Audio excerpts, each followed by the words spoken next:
What up, guys? Welcome back to Slapshot Sweethearts. I am Megan. This is Shannon. And today we are joined by Taylor Accursi from the Beauts. Thank you so much for joining us. No, thanks for having me. This is awesome.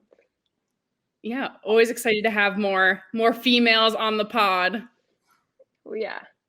So starting out, we know you come from a rather athletic family, but can you tell us how you got started in hockey specifically? Yeah, sure. I mean, it's kind of like that typical story. My dad played hockey. My mom played ringette. Both really good skaters. And naturally, one day my dad wanted to bring me out to the pond, and off I went. And it was kind of inevitable that I was going to be put in hockey. I'm so thankful that I didn't get put into figure skating because hockey's been such a good time. But yeah, that's pretty much how it happened.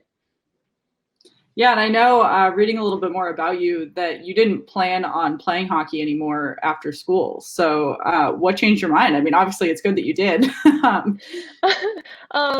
Yeah, no, I just, because of the whole, hockey was very different in university, and I was just like, okay, like I'm done, I'm burnt out.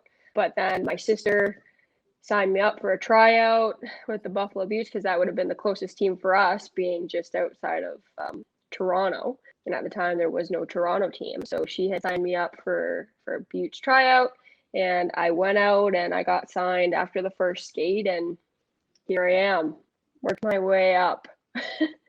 Well, good thing you've decided to play, considering you've been able to do a lot since then. 25 points in 24 games during the 1920 season. Like, that's pretty big. And you were named to the 2020 All-Stars. Like, what has it been like, kind of like riding the wave of the NWHL since then?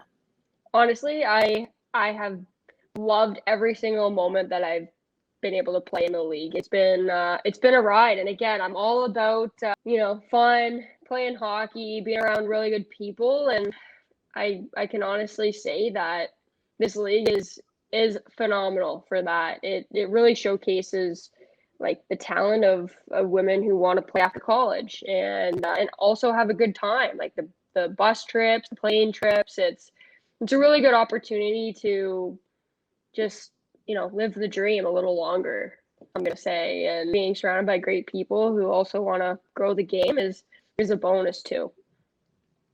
Yeah, absolutely. And we know that obviously as a new league that's only 6 years old, you guys all have, not all of you, most of you have day jobs. So you weren't able to go to Lake Placid this year because of your day job. What was that like for you? You know, obviously as a veteran for the Beauts and then as the captain as well. As a player and the captain, what was that like? And how did you kind of adjust from a leadership perspective?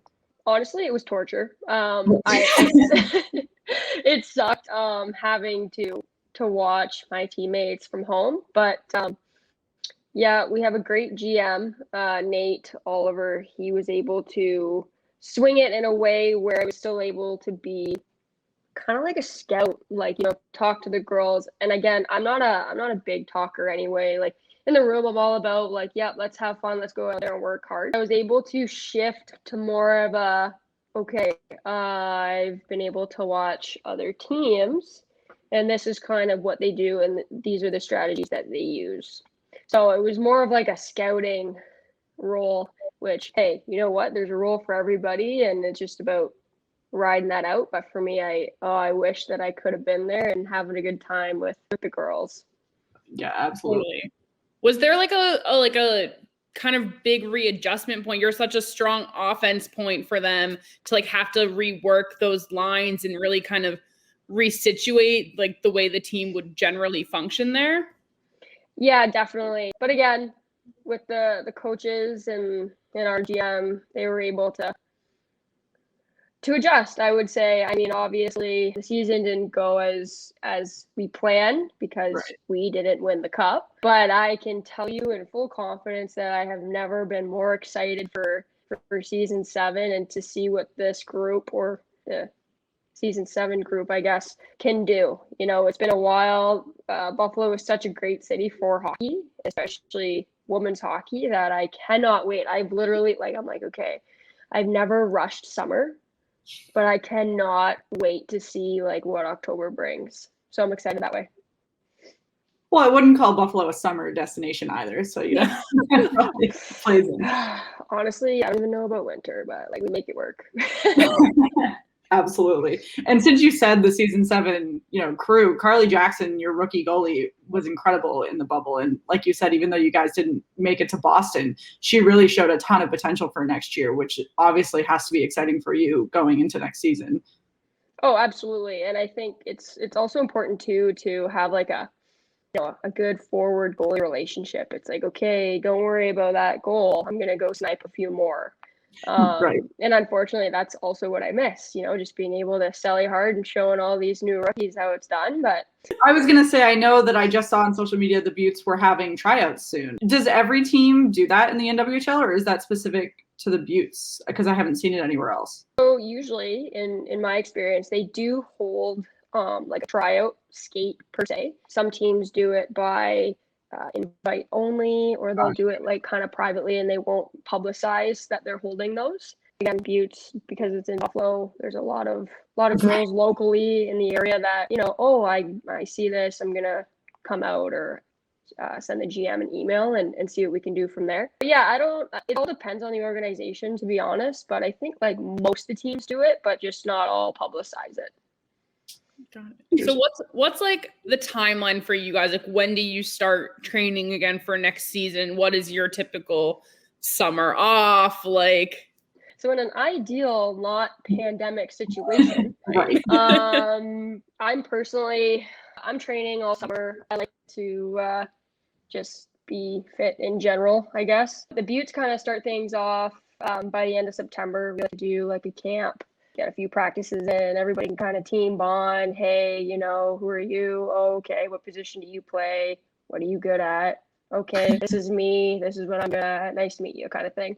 And that just kind of helps. With like those introductions, like how much turnover is there within the teams, like season to season? Turnover?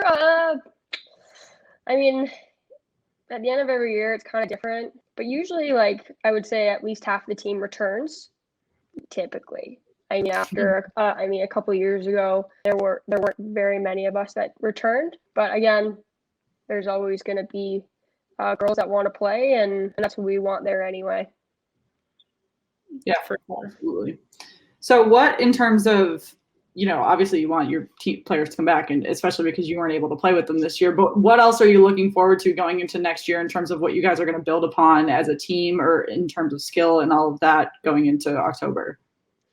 Well, from what I've been hearing, we've got a new head coach, Ria Code, and she's been an assistant there since last season, and she was great. Me and her have a great working relationship, so I'm excited to see what she's able to do. Got a great goalie coming back, hopefully, and usually, our decor from what I saw this past season was good, and our forwards. Again, we just need to be able to tie it all together and win that cup. That's always the goal. Totally. So I have a question. So you play obviously in New York, upstate New York, but you live in Canada, right? Yeah, I do. What's that like crossing the border for practice? Like, what is that kind of like? Well, in a non-COVID environment, that's probably a lot easier. Yeah, right. So yeah, non-COVID, it's really no problem. The league provides the Canadian girls it's called a P1 visa. You show it when you go over the border. I'm a professional athlete. Okay, yeah, no problem. Have a great practice. It honestly becomes because you see a lot of the same border agents, it becomes a, hey, did you win last weekend? Like, I didn't see the update or whatever. And it's like, yeah, we did, But yeah, you become it because you see the same border officers a lot of it. It's really no problem usually. That's awesome. That's interesting. I hadn't thought of that. Yeah. It popped in my head when I was like, wait, you live in Canada though. And I was like, what is that like? But yeah. Honestly, you just so how's your day going? And at first it's like, where are you going? And then they look at you like, oh, you're going to practice. Oh, you're a Beaut. Oh, okay. And then, conversation kind of turns that way and you're like, you leave there and you're like, oh my God, why am I sweating? Like I shouldn't be sweating.